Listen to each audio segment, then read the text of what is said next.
this evening. Of course, Anchor's weekend update on Saturday Night Live. Please welcome a very funny guy, Mr. Colin Quinn.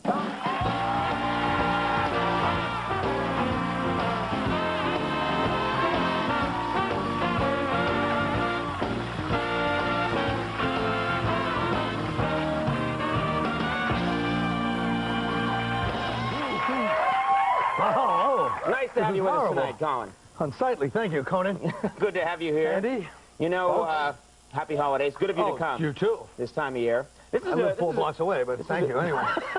You got here fast, too. 54th Street. This has got to be a great time of year for you. Your business is making fun of the news. There's never been crazier news in the last couple of weeks. Are you happy about this? Conan, happy? No. No, of course I'm not happy. Right. I'd be an insensitive clod if I was happy about it.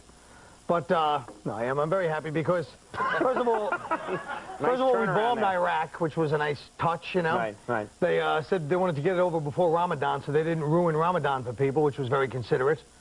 You know, I'm sure Ramadan's great now, sitting there with no roof. Pass the hummus, please, you know. Oh, Ramadan's great. They got the bombing out of the way. I was hanging over my head. It's like you can't break up with your girlfriend over Christmas. You have to wait till after the New Year. It's the same philosophy. Well, did you watch all the bombing coverage? Because it was pretty dramatic, I thought. It was dramatic. Christiane Amanpour, that's what's dramatic. There's something about her that just makes me crazy, you know what I mean? Mm-hmm. She just turns me on. She's like this dominatrix type, you know, just this Christiane Amanpour. I want to see her in, like, thigh-high boots, just sitting there. She's like a dominatrix, just like, you naughty boy, you threw a bomb again, Bill. You bad boy. You bombed Iraq. You know? You've been a naughty country. I think he bombed just so he could, get her on there. Wait, that's your conspiracy theory? Clinton wanted to see... Clinton wanted a spanking from Christiane Amanpour. That's my conspiracy theory. That's the lamest conspiracy theory I've ever heard. Yeah. The second spanker. How do you feel about Livingston? Livingston is the is going to be the Speaker of the House. It hasn't even happened yet. Immediately he resigns because of the sex scandal. Yeah, because they're all afraid of Larry Flint. You know, he's offering $1 million to anyone who slept with any of these guys. It's nice the fate of our nation is decided in the January edition of Hustler. Now, that's good. Very healthy, you know what I mean? A few years from now, guys will be announcing, like, I think I'm being supported by Big Jugs magazine. My candidacy's going well. So now they got the new guy, Dennis Hastert, from Illinois. He's like a wrestling coach. You don't think he has a couple of scandals in the past, a wrestling coach? Come on. He's with the unitard and some of the... Come on. Oh, wait a minute! Oh, you never wrestled in high school, boys? Come on. Must distance myself physically from that remark. Wait, and then come back. All right. Thank you. You're back. I'm back. And then as happy as ever. But as bad, it's either him and then this guy, David Duke, wants to take Livingston's seat. David Duke, the former KKK leader. He's perfect. He's scandal-proof. The worst thing he's ever done, or is ever going to do, he's proud of. So how can you go wrong with him? It's like you say to him, yeah, he's like, you know, I have a confession. I slept with a young intern. Didn't you, like, burn crosses on people's lawn? I slept with a young girl. Yeah, didn't you wear a white sheet in, like, March? Like, he's scandal-proof. Another theory of yours. Another theory down the drain. New Year's, you excited about New Year's around the corner? You got any plans? Well, yeah, I do have plans. But what I hate is the top 10 list at the end of the year, the 10 most fascinating people. Like the Barbara Walters list, did you see it? Jerry Springer, like Callista Flockhart. God forbid you could have, like, the guy that, like, you know, isolated the cancer gene this year. No, he didn't make it. He got bumped out by Jerry Halliwell, Ginger Spice. Oh. Sad. Well, it is a list of fascinating people. You're right. Yeah.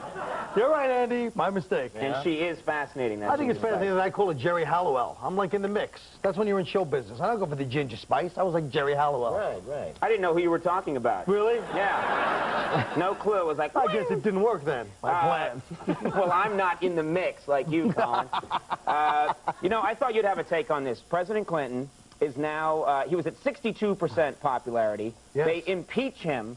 Now he's at 72% popularity. I know. It's amazing, but it just, you know, he just won't admit, he won't just sit down and say it. That's the difference. That's our people. You think it would all end if he just said... If he just come out, I mean, that's, you know, leaders like George Washington never told a lie. If that was Clinton, he wowould have been like, well, it depends on how you define chopping down a cherry tree. You know, if you chop a tree down and nobody hears it, did it really get chopped down? Did it fall? You know, it's a nice theory you have here. Right, Did you, by the way, it was very nice of you to stop by. We had our Christmas party last night here at the show. Yeah. And you stopped by, which I thought was very nice. And I have to be honest, I had the worst time. You were belligerent. I don't know if you were drunk. I don't know. What? You was belligerent to me. You told me I was off the show today. You don't even remember this. Your whole staff was belligerent to me. I come in all happy. There's no food. I guess they were a little late. But you're like a little late. You came in at the very end. Well, you want the food at the very end? No, the food was gone in like half an hour. You're just standing there belligerent, like yelling at me, scolding, hollering at me. I'm trying to enjoy. That's completely untrue. I'm having a little fun at your... I swear to God that it's true. How's that grab you? You weren't wearing pants when you walked in the restaurant.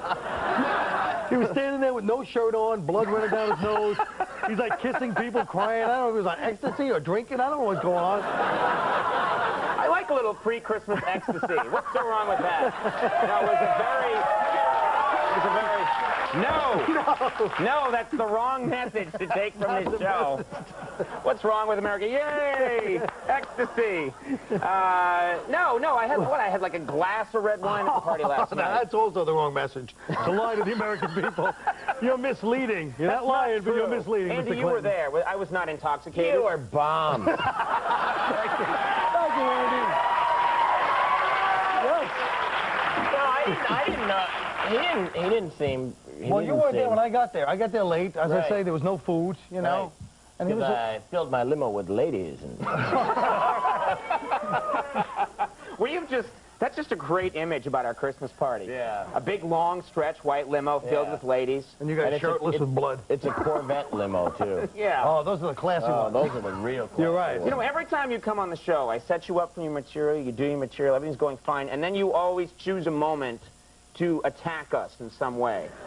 Have you noticed that? Have you noticed that, Andy? Every time he's on the show... For the longest time, it was me every time you came on. And I was all for that. Because I didn't invite to those parties. Right. I didn't even bring it up this year's New Year's party. Well, yeah. Where is it, Andy? Yeah, well, I didn't ask. Look. I mean, a lot you get for inviting you to a party. You come on TV and bitch about it. It's true. Every time Andy invites you to one of his parties, you come on here and you attack it for being too cool. It was too hip a party. I don't think I like where this is going. All right. You're done, my friend. I'm done. Turn Out Live returns live January 9th with guest Bill Paxton. Yeah. Am I telling you stuff you don't know? You're looking at me like, really? They don't let you in on those meetings, do No, they? they just throw me out You're there. like, wow. They throw a tie on me and say, here's the news. Just shut up and do it. Back June 9th with Bill Paxton and musical guest Beck. That'll be a good show. That'll be a great show, huh? I was trying to be enthusiastic for once. That was the worst push for a show I've ever seen. Yeah, whatever.